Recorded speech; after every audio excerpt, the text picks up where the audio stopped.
Dictation start होगा 5 second बाद। Start.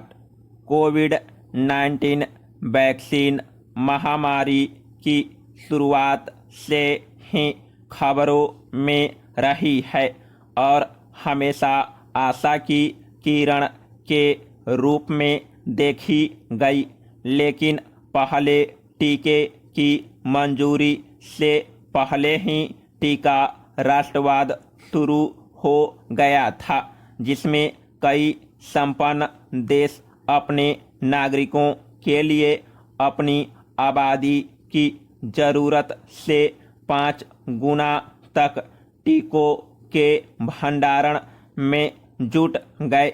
सौभाग्य से टीका वैज्ञानिकों के परिश्रम से कई देशों में कोविड टीकों पर खोज सफल हुई और 20 महीनों में दुनिया भर में 20 से अधिक टीकों को आपातकालीन मंजूरी मिली। बावजूद इसके मध्य सितंबर तक दुनिया भर में लगाए गए 580 करोड़ टीकों में से करीब 30% टीके उच्च और उच्च मध्य आमदनी वाले देशों में लगे हैं। निम्न आय वर्ग वाले देशों में खाते में टीके की बहुत कम खुराक पहुंची, जबकि टीके की उपलब्धता हर देश के लिए समान रूप से जरूरी है। आलम यह है कि अमीर देशों की 80% आबादी को दोनों खुराक लग चुकी है और अब वे तीसरी व चौथी खुराक पर विचार कर रहे हैं, जबकि कई देशों में बमुश्किल 10% आबादी को टीके की महज पहली खुराक लग सकी है।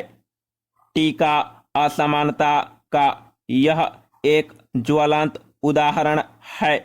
पिछले कुछ महीनों में टीका राष्ट्रवाद या टीका असमानता दर्शाती है कि अमीर देश और वैश्विक समुदाय एक दूसरे की मदद की जितनी भी बातें करे, धरातल पर तमाम दावे खोखले नजर आते हैं। पैरा। ब्रिटेन द्वारा जारी किए गए नए यात्रा और टीकाकरण संबंधी दिशा निर्देश इसी कड़ी में हैं।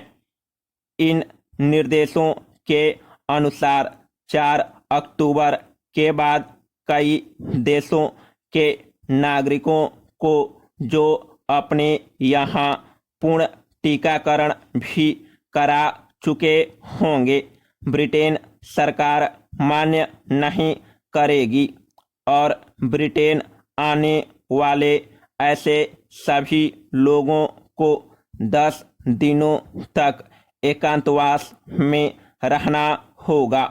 साथ में उन्हें नियमित RT-PCR जांच भी करानी होगी। इसमें वे लोग भी शामिल हैं जिन्हें भारत में बनी कोविडशील्ड दी गई है। विवाद होने पर ब्रिटेन ने भले ही कोविडशील्ड को मान्यता दे दी है, लेकिन इस वैक्सीन लगे यात्रियों को भी वहां बिना टीकाकरण का माना जाएगा और उन पर वे तमाम बंदिशें लगेगी जो बिना टीका लगे व्यक्तियों पर लागू होती है। याद रखना होगा कि कोविडशील्ड और ब्रिटेन में लगने वाली ऑक्सफोर्ड एस्ट्राजेनेका वैक्सीन वैज्ञानिक रूप से समान है, बस निर्माण स्थल का अंतर है। ब्रिटेन का यह कदम गलतियों की उसी श्रृंखला की अगली कड़ी है जो विश्व समुदाय कोविड-19 टीकाकरण के संदर्भ में लगातार करता आ रहा है। अन्यथा इस बात को कैसे समझाया जा सकता है कि जिन टीकों को ब्रिटेन अपने यहाँ लगा रहा है, वहीं टीके जब दूसरे देश के नागरिक लगाकर उसके यहाँ आना चाहते हैं तो उन पर पाबंदियाँ होगी।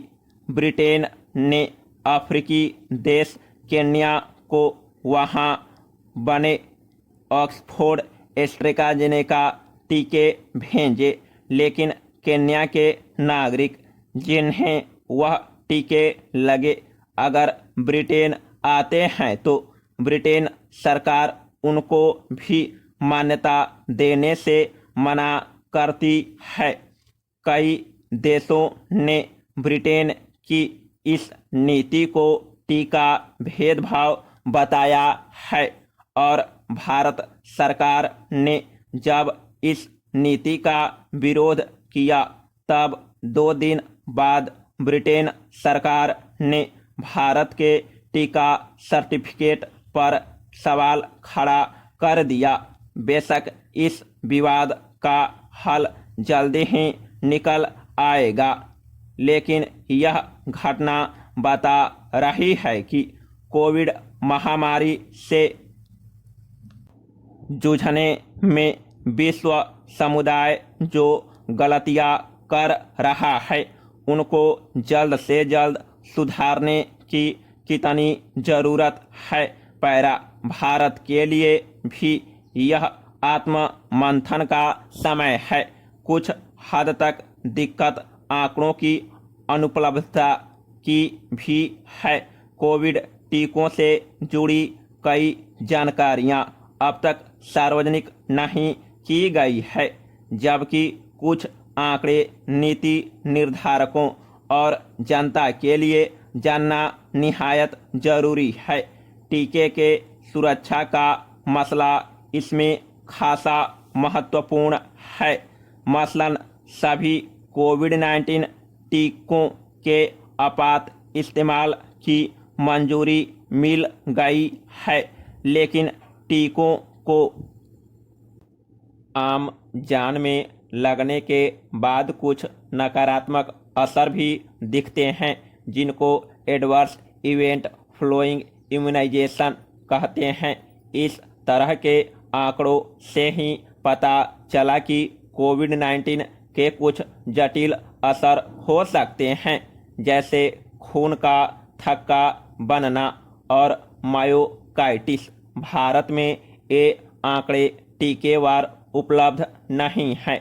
यह बिल्कुल समझ से परे है कि सरकारों के पास यदि इस बाबत कोई आंकड़ा है तो उसका किस कदर इस्तेमाल हो रहा है, और अगर नहीं है तो फिर ऐसे आंकड़े क्यों नहीं जुटाए जा रहे। हम स्वास्थ्य क्षेत्र में आंकड़े जुटाने में और इसके इस्तेमाल में धीमे नज़र आते हैं। कह सकते हैं कि अगर आंकड़े जुटाने की यह प्रक्रिया सुदृढ़ होती तो संभवतः विश्व स्वास्थ्य संगठन के पास बहुत पहले कोवैक्सीन की मंजूरी का मसला पहुंच गया होता और अब तक निर्णय भी आ चुका होता। ऐसे में एक तरफ कोवैक्सीन को WHO की मान्यता नहीं मिली है, तो दूसरी तरफ कोविडशील्ड को कई देशों में प्रतिबंध का सामना करना पड़ रहा है।